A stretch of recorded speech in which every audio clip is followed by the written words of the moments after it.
Hello guys, let's make some crispy aloo cutlets. దీనికోసం మనం boil చేసిన ఆలూని తీసుకొని పీల్ చేసి స్మాష్ చేసి పక్కన పెట్టేసేయాలి.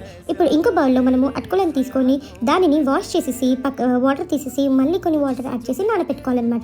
ఇప్పుడు ఒక బౌల్ తీసుకొని ఆలూని యాడ్ చేసి నానబెట్టుకున్న అటుకులను యాడ్ చేసి కొత్తిమీర, పచ్చిమిర్చి, ఆనియన్స్, అల్లం వెల్లిగడ్డ పేస్ట్, పసుపు, ఉప్పు, కారం, ధనియా పౌడర్, కొంచెం చాట్ మసాలా అండ్ జీలకర్ర యాడ్ చేసి మంచిగా ఒక డో లాగా ఫామ్ చేసేసేయాలన్నమాట. దీనిని ఇప్పుడు మనము చిన్న చిన్న బాల్స్ లాగా ప్రిపేర్ చేసుకొని పక్కన పెట్టేసేయాలి. ఇప్పుడు ఒక ప్లేట్లో మనము కార్న్ఫ్లేక్స్ని తీసుకొని దాన్ని మంచిగా స్మాష్ చేసేసి పక్కన పెట్టాలి. ఇప్పుడు స్లర్రీ కోసం ఒక బౌల్ తీసుకొని దాంట్లో 1 టేబుల్ స్పూన్ ఆఫ్ మైదా, కొంచెం వాటర్ యాడ్ చేసి కన్సిస్టెన్సీ లాగా చూపించిన విధంగా చేసేయాలి. ఇప్పుడు ఆయిల్ హీట్ అవుతుంటే మనం ఒక్కొక్క బాల్ని తీసుకొని దానిని చూపించిన విధంగా డిప్ చేసి మళ్ళీ ఇంకా కార్న్ఫ్లేక్స్లో డిప్ చేసి మంచిగా అతుక్కున్నాక దానిని డీప్ ఫ్రై చేసేసుకొని తినేస్తే yummy yummy crispy aloo potatoes are ready. దీనిని మనం మయోనీస్ అండ్ కెచప్ తోటి ఎంజాయ్ చేసేయడమే.